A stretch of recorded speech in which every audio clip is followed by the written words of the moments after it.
పల్లెటూళ్ళలో పంచాయతీలు, పట్టణాలలో ఉద్యోగాలు. పల్లెటూళ్ళలో పంచాయతీలు, పట్టణాలలో ఉద్యోగాలు. అది ఇది ఏమని అన్ని రంగములా,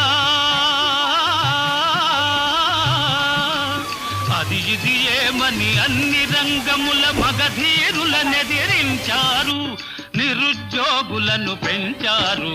లేచింది నిద్ర లేచింది మహిళా లోకం.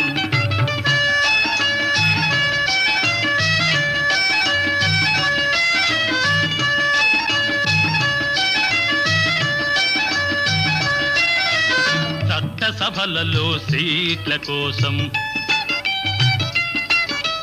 భర్తలతోనే పోటీ చేసి